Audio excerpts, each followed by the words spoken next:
Zega comes to the realization that she's done much more in Skyrim than she ever thought she would. Ransacking the Mages Guild, becoming an official member of the Thieves Guild, being suspected of murder in Riften, and even receiving a summons from a Jarl. She becomes terrified and paranoid of her newfound popularity in Skyrim. A bottom feeder like Zega is best gone unnoticed. She decides that in order to secure her safety, she needs a new face. She recalls the flesh sculptor in the Thieves Guild and decides that her first priority will be hiding her identity and ridding herself of her wretched tattoo. Welcome to another episode of the Misadventures of a Skooma Addict. We join Zega here just outside of the strange and gigantic city of Solitude. We're not going to explore that city today, though. We're only here because it's in very close proximity to the abandoned shack that Astrid left us in with a bunch of bodies and even more questions. Zega is especially put off by the ease and impunity with which the Dark Brotherhood was able to abduct her, even right under Inigo's nose, and decides that this tattoo on her face has to go. Need a ride? I'd like to hire your carriage. Where do you want to go? I would like to go to Riften. Climb and back, and we'll be off. I'd like to thank Want to watch Mrs. yourself in Riften. A lot of ways to get yourself in trouble in that town. Well, that's why I'm going. I'd like to thank Mrs. Candy Cane for today's suggestion. I thought it made sense that a little paranoia, maybe a little skooma paranoia, might set in at this point. Zega certainly is served better by anonymity than fame, and it makes sense to me that she would try and They're reforming the Dawn Guard.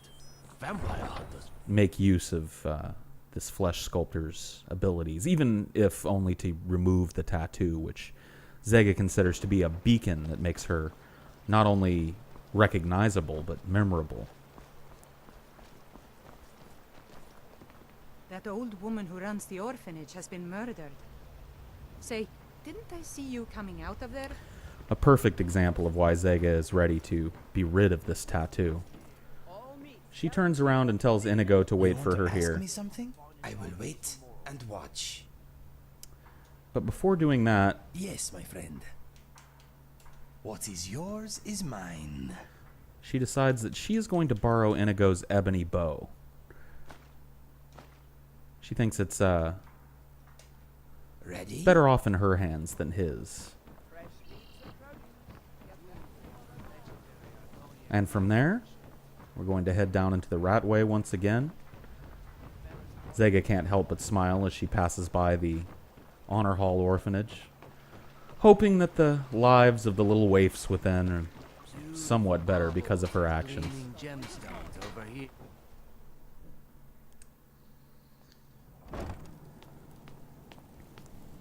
Zega chuckles to herself at the thought of getting a surgery done in a place like this. But that's exactly what she's here for, nonetheless. She wonders if it's going to hurt. Not that she cares. She assumes it will.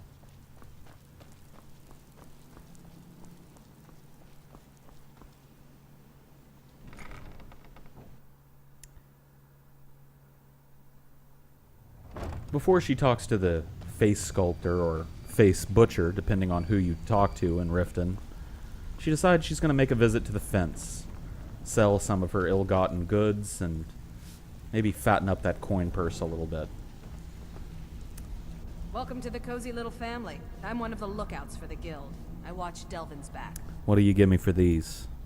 I've got coin and I've got merchandise. Let's see what we can do.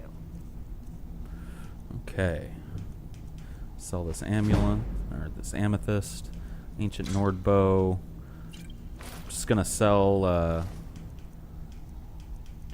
bunch of stuff that I'm no longer gonna need. I know we spent a lot of money on this dwarven bow, but it's gonna go.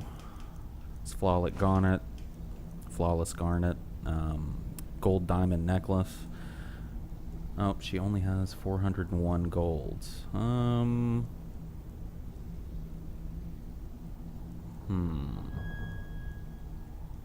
Oh, I'll take 400 for it. For a friend. Zega having fenced her wares, Speak decides quickly. to talk to Galithil, the face sculptor. Need something? I understand you know how to change someone's appearance. Change it. I can remake your face, if that's what you desire. I do not practice my art for free, however. I doubt you can afford my services. You have the smell of the vagabond about you. Zega is very put off by that comment, but decides to give her the 1,000 gold anyway. Very well. Just tell me what you desire. Beauty or hideous deformity. Nothing is beyond my skill. Zega asked the woman if she would be capable of just removing the tattoo on her face. The old woman chuckles and says, "Of course I can. It'll be painful, though." Zega shrugs her shoulders. The old woman asks again, "Would you like me to take care of some of the more prominent scars that you have while I'm at it?" Zega shakes her head no. She's earned every one of those scars. She deserves every one. And she'll be damned if she's going to let this old woman take them from her. After an agonizing surgery that felt like it took forever, Zega Yes? stumbles away, no longer wearing the tattoo on her face. She immediately reaches into her bag and downs a hit of leaf skooma to numb the pain. Feeling almost immediately better, she decides to talk to Brynjolf about that job that she took on ages ago. She wonders if he'll be angry. All eyes are on you, lass. Don't disappoint us. I need more details about Golden Glow. Golden Glow Estate brought in a mountain of gold for the guild. You could almost call it our sweetest deal. Then out of the clear blue, Arengoth stopped sending us our cut. Mercer was, well, angry to put it kindly. So we send in Vex and find out he's hired a bunch of mercenaries to guard the place. Mercenaries, not Riften guards? Aye. Arengoth sent the city guard packing and fortified the entire island. In fact, Vex barely made it out of there alive. You should talk to her about it before you go. I think I will. You watch yourself on that island. Those mercenaries don't take prisoners. Before we begin, I want to make two things perfectly clear. One, I'm the best infiltrator this rat hole of a guild's got. So if you think you're here to replace me, you're dead wrong. And two, you follow my lead and do exactly as I say. No questions, no excuses. Then we understand each other. Good. Now, it's time to get your feet wet. And I don't want to waste a lot of time talking about anything but business. What sort of business? I'm not going to sugarcoat it for you. We're in a bad way down here. Any idea why? Who knows? Old Delvin thinks it's some kind of curse. I think he's crazy. If you want my opinion, I'd say it's just plain old bad luck. Sounds like an excuse to Zega. So what can we do? You can get out there and start making a name for us again. Make them start fearing us like they did long ago. And while you're at it, make a little bit of coin on the side. Not a bad deal, eh? Heard you ran into some trouble at Golden Glow. Yeah, I did. That wood elf's wit. He's a lot smarter than I expected. Can you believe that fetcher had more than tripled the guard? There must have been 8 of them in there. It was like he was daring us to come and get him. Any tips to get me in there? Well, there's an old sewer tunnel that dumps into the lake on the northwest side of the island.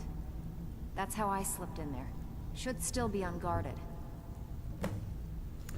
These jobs aren't going to finish themselves, you know. Zega decides that she's going to check that out. But not before she sleeps off the worst of this skooma buzz and hopes that she wakes up in a lot less pain from the surgery she just underwent. She decides to sleep for a couple hours at the cot in the cistern. Unfortunately, a couple hours become 8, and when she wakes up, it's night.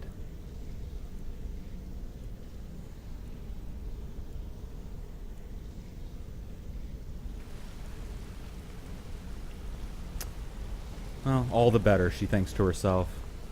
This is night's work anyway. She may even want to wait a little longer. Exploring the cistern, she finds this little back room with a pull chain. As soon as the secret door opens, she almost immediately recognizes where she is. This is Riften's graveyard. Interesting way to get into the Thieves Guild. A lot better than taking the front door. She'll have to remember that for the future.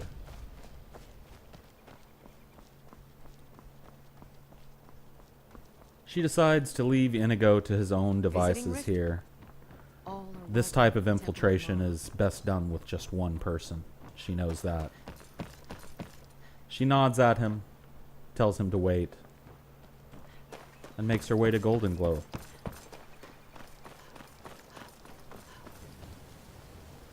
But not before waiting a couple of hours for the sun to go down.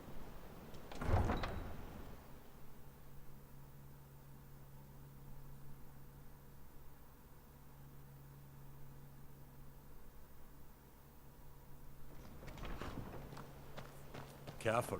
Riften's not the safest place for a nighttime stroll. You're telling me, buddy. You're telling me. Zega checks her map, decides to take an aquatic approach to Golden Glow Estate, which sits on an island here in the middle of this large lake in the rift. Aquatic approach makes the most sense and will provide her the most cover by night.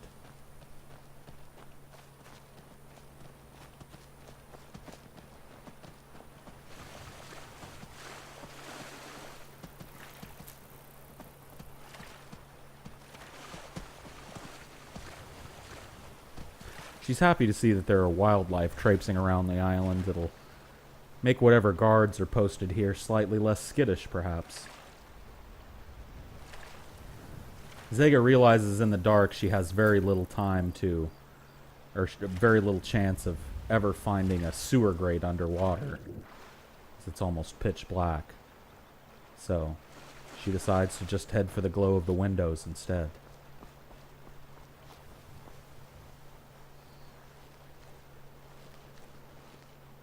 She sees a door, decides to pick the lock.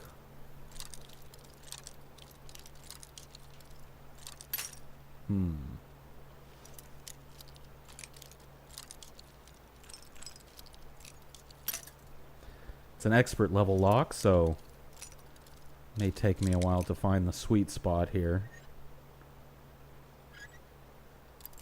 Okay.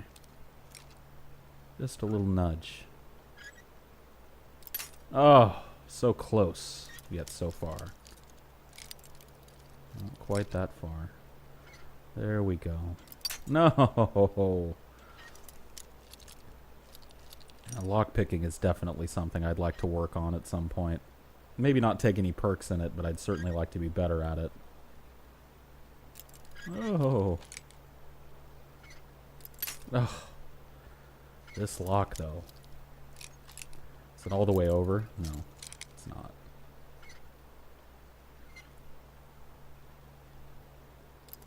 Oh, my God. Okay. There we go. Zega enters. So I'm sorry if my voice is a little raspy or something today. I'm not feeling well. I've got a little head cold going on, but I'm going out of town for the next couple of days, and I certainly didn't want to leave you guys hanging without an episode for that long. And, well, to be quite frank with you, I didn't want to leave myself hanging either, so decided to suck it up and do it anyway.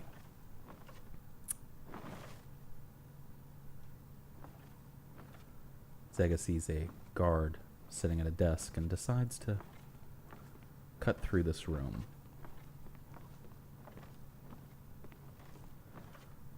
Hearing footsteps, she decides to cast a muffle on herself, just to make sure that she's not making as much noise as the dunderheads walking around are.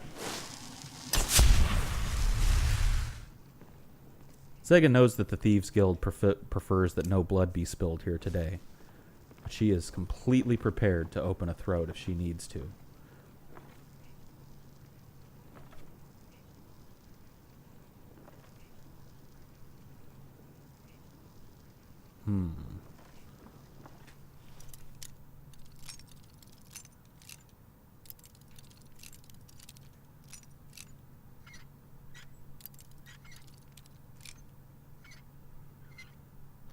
Zega makes quick work of the lock.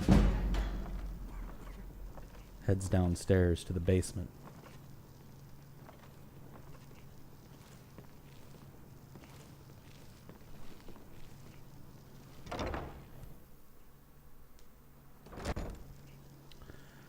Great, she thinks. There are guards posted down here, too. At least 2 of them, if not 3.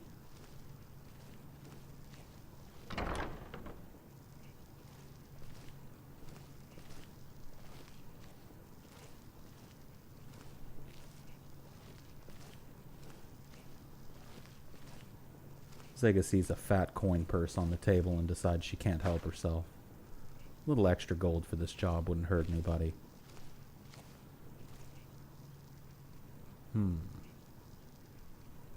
This looks like a place to store deer skins, or... Zega's not sure. Continues moving through the basement.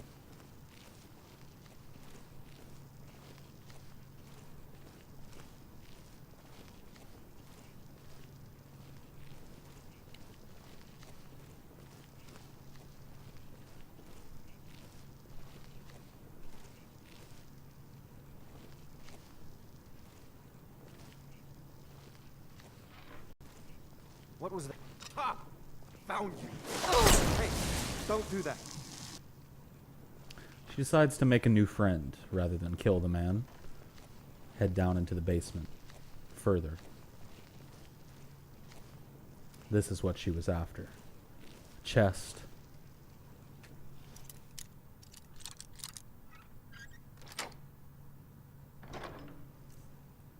She empties it. 3 gold. A safe with an expert lock. This might take some lockpicks to get through.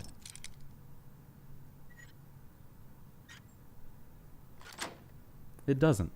Zega gets it almost on the first try. 108 gold and a golden glow bill of sale. She takes the coin purses off the table. Little something extra for her.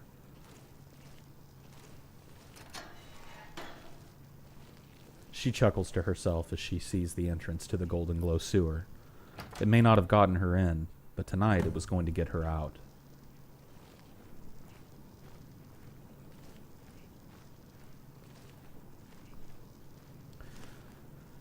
She wondered if the wood elf that owned this place was smart enough to post guards down here.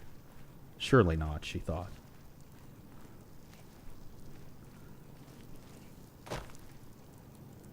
And it appears she's right. Although she does see some skeevers. Decides to let them be for now. Well. Now that Zega is out, there's still one more thing to take care of. And she's not in the best lighting conditions to do this. She needs to make it to this southern island, where they keep the beehives. Zega wonders how she's going to do that undetected. Casts another muffle on herself. Oops. Let's see. Muffle. Let's get a muffle up here.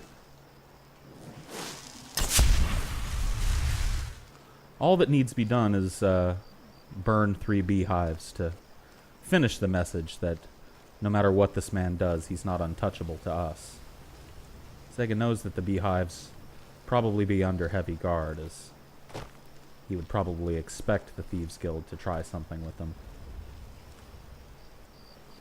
It's very dark, and Zega is at the mercy of the darkness, just as the guards are. Let's see, loud and clear. Looks like we're heading in the right direction here, at the very least.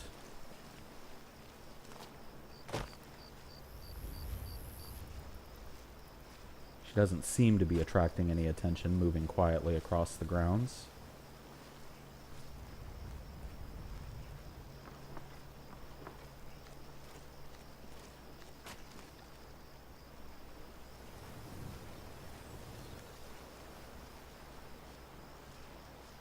Sees a bridge. considers herself lucky that there's no one guarding it, and decides to make her way to the island where the beehives are.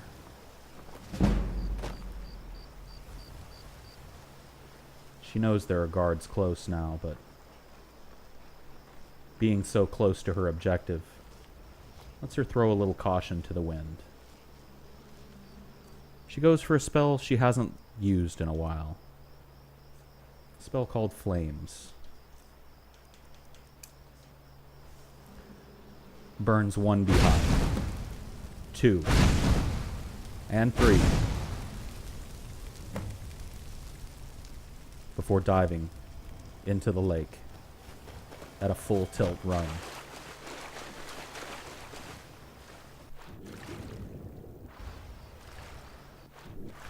In the darkness in the lake, she looks back at her handiwork and sees the smoldering beehives and the panicked guards. Only one of them even saw her, and he probably won't remember her. But if he does, all the better. Hopefully he reports back to his boss the type of clothes that I was wearing. So Zega decides to travel back to the Thieves Guild.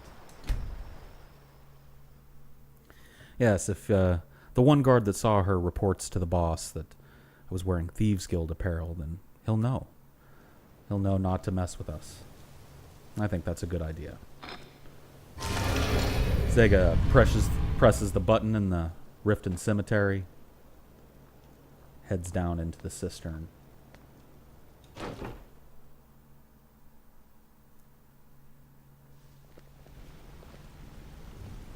If you need marksman training, and you've got the coin, I'm ready to teach you. She makes note of the fact that Nirowyn is a marksman trainer. She's been meaning to work on her archery and decides that maybe she should save some gold and pay for him to help her work that. But for now, she needs to talk to Brynjolf. After all, he's got her gold. She thinks he must be sleeping. Decides to wait for a few hours. See if he appears.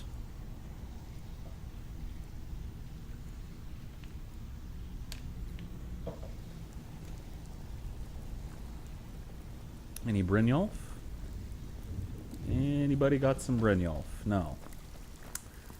Well, Zega, tired of waiting for her payment, decides to wake him up anyway.